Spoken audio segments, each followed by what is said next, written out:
বন্ধুরা, আজ ডিটেলসলি দেখানোর চেষ্টা করব কিভাবে একটি বাসাবাড়িতে সার্কিট ব্রেকার লাগাতে হয়। সম্পূর্ণটাই আমি দেখাবো। দেখতে পাচ্ছেন যে বিজলির দুইটি ব্রেকার নিয়েছি এবং এতে মার্কিং করা আছে। একটি সুবিধা, যারা একেবারে নতুন ইলেকট্রিশিয়ান তাদের বুঝবার সুবিধার্থে এখানে এক সাইডে মার্কিং করে দেওয়া আছে ইনপুট এবং আউটপুট টার্মিনাল দুইটা কোথায় হবে সেটা মার্কিং করে দেওয়া আছে। আপনারা সহজে দেখলে বুঝতে পারবেন যে নিচে থেকে ইনপুট হবে এবং উপর দিয়ে আউটপুট বের হবে। আজ আমি সম্পূর্ণ ভিডিওটি দেখানোর চেষ্টা করব কিভাবে এটা জয়েন্ট দিতে হয় A to Z। আর তার জন্য আমি একটি ডাবল বক্স নিয়েছি।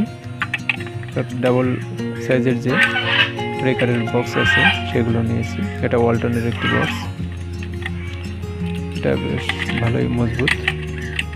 আর এটা কীভাবে বসাতে হয় দেখুন, যে এখানে নিচে দুইটা লেগ আছে, তার উপর এটা বসিয়ে, আর ব্রেকারের নিচে দুইটা লক আছে, এটা একটু ফাঁকা করে প্রবেশ করে আবার পরে লক দুইটা চেপে দিলে এটা টাইট হয়ে যায়। এটা নড়বে না। যে প্রান্তে আপনি বসাতে চান না কেন এটা সে প্রান্তে বসানো সম্ভব খুব সহজে। আর বক্সের দুই কর্নারে ছোট দুইটা ছিদ্র আর দুইটা হচ্ছে ড্রিল মেশিনের জন্য, অর্থাৎ স্ক্রু দিয়ে টাইট করবার জন্য। প্রথমে আমি এটা মার্কিং করে নিচ্ছি ওয়ালের সাথে, ছিদ্র করবো ড্রিল মেশিন দিয়ে, সেজন্য মার্কিং করছি।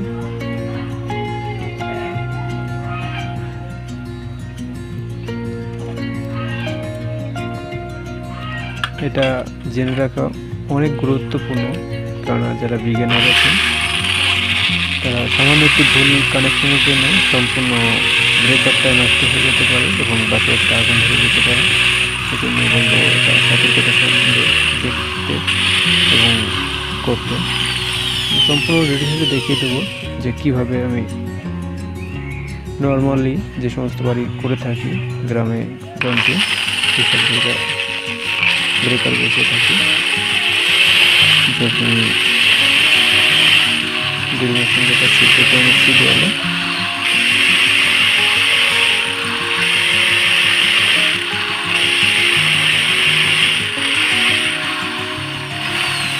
অবশ্যই ড্রিল মেশিনটা খুব ভালোভাবে ধরতে হবে। সামান্য এদিক নর্মালভাবে ধরলে হয় বিট ভেঙে যাবে, অথবা হাত থেকে ড্রিল মেশিন ছুটে গিয়ে বড় ধরনের কোনো ক্ষতি হবে। আর রয়্যাল প্লাগ অবশ্যই এটা প্রবেশ করিয়ে নেবেন। রয়্যাল প্লাগ ছাড়া তো বলে আপনি স্ক্রু টাইট দিতে পারবেন না।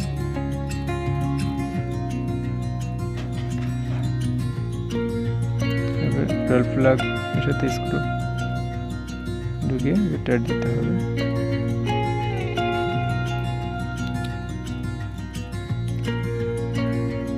ফাইনালি প্রথমে টাইট না দিয়ে দুইটা ছিদ্রের ভিতর স্ক্রু ঢুকিয়ে নিয়ে তারপর সমতা যখন আসবে তখন টাইট দিলে দুটাই সমানভাবে টাইট হবে। এখন দুইটা ঢোকানো হয়ে গেছে, এখন এটা টাইট দেব, ফাইনালি টাইট দেব। তাহলে একটি যদি প্রথমে টাইট দিই তাহলে এটা একটা আর থেকে যায়, পরবর্তীতে শুধরানো বড় কষ্টকর হয়। আমি এই অবস্থানে দুইটি ব্রেকার বসাবো।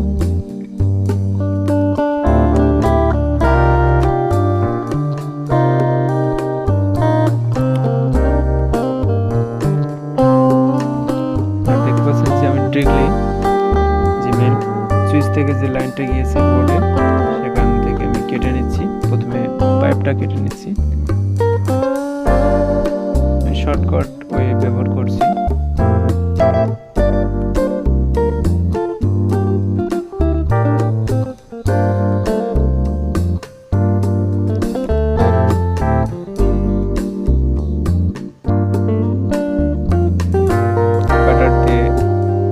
পাইপ কেটে নিচ্ছি, শুধু পাইপটাই কাটছি, ভিতরে ওয়্যার রয়েছে সেগুলো অক্ষত অবস্থায় রাখছি।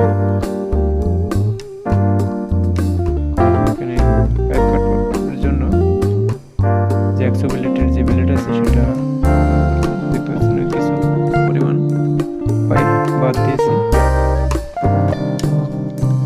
আর এখানে 4টা ওয়্যার আছে, 2টা নিউট্রাল 2টা ফেজ। সেটা কিভাবে কানেকশন দিতে হয় আমি এখন দেখাচ্ছি প্র্যাকটিক্যালে। 4টা তারই কেটে নিতে হবে। দেখতেছেন সম্পূর্ণই আলাদা হয়ে গেছে, যে আউটপুট এবং ইনপুটের যে সেকশন দুটোই আলাদা হয়ে গেছে। এখানে যে অ্যাঙ্গেলগুলো আছে সেটা বের করে নিতে হবে, কারণ ওটা আমার প্রয়োজন হচ্ছে না। আর এটা কোন পজিশনে দেবেন সেটা আপনাকে অবশ্যই প্রথমে নির্ধারণ করে নিতে হবে। তার উপর নির্ভর করেই কিন্তু আপনার ব্রেকারের পজিশনটা হবে, যে কোথায় বসালে সুন্দর লাগে এবং সেটা তাদের বাসাবাড়ি যারা এটা কন্ট্রোল করবে তাদের সুবিধা হয়। তাদের কাছ থেকে বুঝে নেবেন এবং আপনার মতামত তাদের বলবেন। দেখতে পাচ্ছেন আমি 2টা যে ফেজ আছে সেটা একত্রে সংযুক্ত করছি এবং 2টা নিউট্রাল 2টা একত্রে সংযুক্ত করছি। কেন এই 4টা তার নেওয়া হয় এই কারণে যে বিভিন্ন লাইন যদি পরবর্তীতে টানার প্রয়োজন হয়, একটি কাটলে অনেকটা কাটা হয়ে যায়, জন্য 2টা লাইন রাখা হয়। একটি বেশি মোটা রাখা হয়, একটি চিকন রাখা হয়, যে মোটরটা কোনো পাশের রুমে টানার জন্য ওটা ব্যবহার করা যেতে পারে, বড় বড় লোডের জন্য ওটা ব্যবহার করা হয়। আর এটা এখন যে আউটপুটটা যাবে এটা সম্পূর্ণটাই বড় লোড এবং ছোট লোড সব ক্ষেত্রে ব্যবহার করা যাবে, কারণ এই 2টা ফেজ সমপরিমাণ অ্যাম্পিয়ার এবং ভোল্টেজ টানবে। নিউট্রালের ক্ষেত্রে সে একই। যে আমি প্রথমে দেখে নিয়েছিলাম যে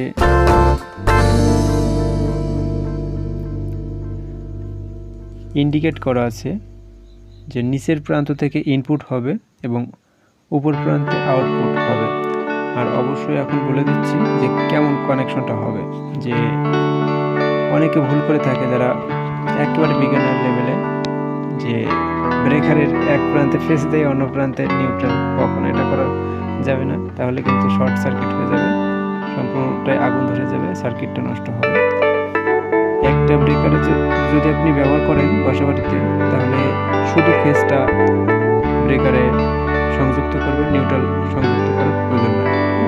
আর যদি বাসাবাড়িতে লোড অনেক থাকে, যে সমস্ত পাকা ঘর, ইটের ঘর, সেক্ষেত্রে অবশ্যই আপনি 2টা ব্রেকার ব্যবহার করবেন, কারণ অতিরিক্ত লোড যে সমস্ত বাসাবাড়িতে ব্যবহার করা হয় সেখানে যদি একটা ব্রেকার ব্যবহার করেন তাহলে ঘন ঘন ব্রেকার পড়বে, তাতে সমস্যার সম্মুখীন হতে হয়। আর যদি 2টা আলাদা আলাদা ব্রেকার ব্যবহার করেন, একটি ফেজের জন্য আর একটি নিউট্রালের জন্য, তাহলে একটু দেরিতে অতিরিক্ত লোড না হলে আপনার ব্রেকার পড়বে না, সেক্ষেত্রে আপনি সুবিধা পাবেন। এবার দেখতে পাচ্ছেন যে আমার এক প্রান্তের কানেকশন সম্পূর্ণ হয়ে গেছে এবং যে আউটপুট যে প্রান্তটি রয়েছে সেটা আমি এখন কানেকশন দেব। তার জন্য যে একটি অ্যাঙ্গেল ছিল সেটা আমি এখানে ব্যবহার করব, এটা আমার দেখতে সুন্দর দেখায় সেজন্য। এবং যে পাইপটুকু আমি কেটে রেখেছিলাম সেটাই কিন্তু এখানে আমি ব্যবহার করছি। মানে প্রথমে আমি এটা ভেবে নিয়েছিলাম যে এতটুকু কাটলেই এখানে আমার যে ডায়াগ্রাম করেছি সেটা অনুসারে কাজ হয়ে যাবে, আমি সেভাবে কাজ করছি। এখানে আমি যে ইনসুলেশন আছে সেটা ছুলে নিচ্ছি কিছু পরিমাণ, এখানে আমি ওয়্যার সংযুক্ত করব। তার জন্য আমি আলাদা আলাদা 2টি তার ব্যবহার করেছি। এখানে ডাবল তার ব্যবহার করলে হচ্ছে, সিঙ্গেল তার ব্যবহার করলে হচ্ছে।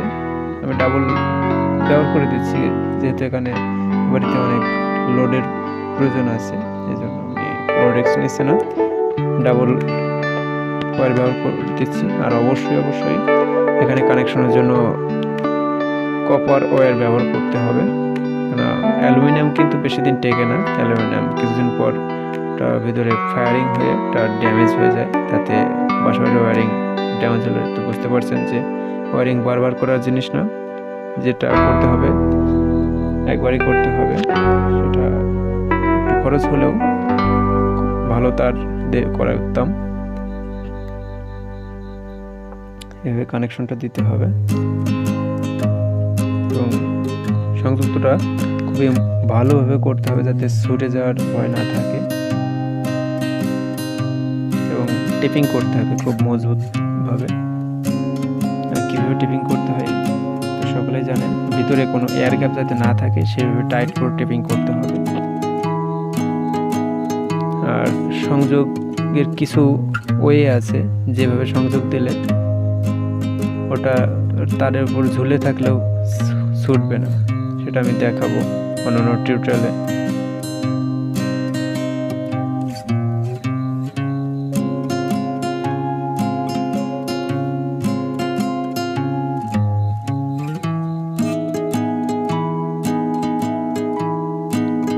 এভাবে প্লাস দিয়ে চেপে দিয়ে তারপর টেপিং করলে বেশ ভালোভাবে লাগে। দেখতে পাচ্ছেন আমি বেশ টেনে টেনে টেপিং করছি, তার একটি মাত্রই কারণ ইনসাইডে যদি এয়ার গ্যাপ থাকে তাহলে আমার টেপিংটা সুন্দর হবে না। এখন পাইপটা ভিতরে ঢুকিয়ে দিলাম এবং এলের সাথে সংযোগ করে দিলাম। আর অপর যে দুটি প্রান্ত আছে সেটা আমি প্রথমে ইন্ডিকেট করে রাখছি যে কোনটা ফেজ আর কোনটা নিউট্রাল। অবশ্যই আপনি ফেজেরটা এবং নিউট্রালটা বা যে কোনো একটি ইন্ডিকেট করে রাখলে আপনি বুঝতে পারবেন যে কোনটা ফেজে যাবে আর কোনটা নিউট্রালে যাবে। এটা কিন্তু ভুল করলে চলবে না। যদি আপনি ফেজের জায়গায় নিউট্রাল দিয়ে দেন, নিউট্রালের জায়গায় ফেজ দেন, তাহলে কিন্তু আপনার পূর্বের বা বাসাবাড়ির যে ওয়ারিং যে ডায়াগ্রাম অনুসারে করা ছিল, যে সুইচ টুইচ সকেট সব কিছু কিন্তু উল্টো কাজ করবে। এক কথায় যে নষ্ট হয়ে যাবে তা না, কিন্তু উল্টো কাজ করবে।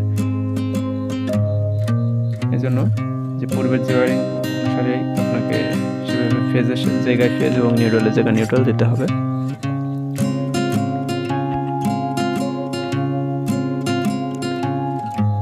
আর এখানে ইন্ডিকেটর ব্যবহার করছি, এখানে কাটিং প্লাস ব্যবহার করতে পারেন আপনার সুবিধা।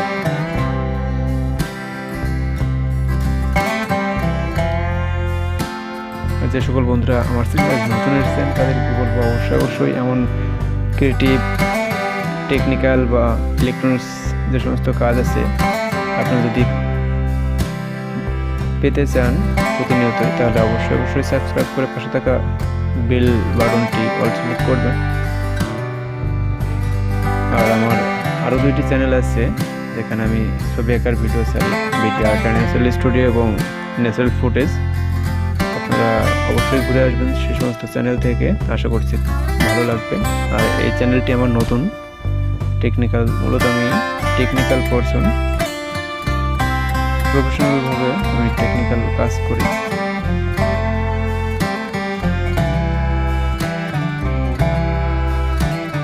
যাই হোক, এখন আমরা কানেকশন দেব। যে ইন্ডিকেট করে রেখেছিলাম ফেজেরটা এবং নিউট্রালটা আলাদা আলাদা, সেই একইভাবে আমরা ফেজের বাম পাশেটা আমরা ফেজ রেখেছি, সে বাম পাশটা রয়েছে ফেজটা আমরা প্রথমে ঢুকিয়ে দিয়ে সেটা টাইট দিচ্ছি এবং পরবর্তীতে নিউট্রালেরটা অর্থাৎ আর্থিনের যেটা সেটা আমরা টাইট দিচ্ছি।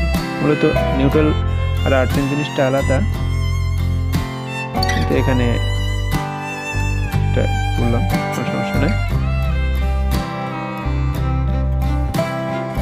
দেখতে পাচ্ছেন যে ডাবল ব্রেকার, এখানে যদি আমি একটি উঠাই আর একটি না উঠাই কিন্তু তা বর্তনী যাবে না, এখানে দুটাই আপ করতে হবে, দুটাই ডাউন করতে হবে। দেখতে পাচ্ছেন আমার বর্তনীটা সার্কিটটা সম্পূর্ণ হয়েছে, অন অফ সঠিকভাবেই হচ্ছে।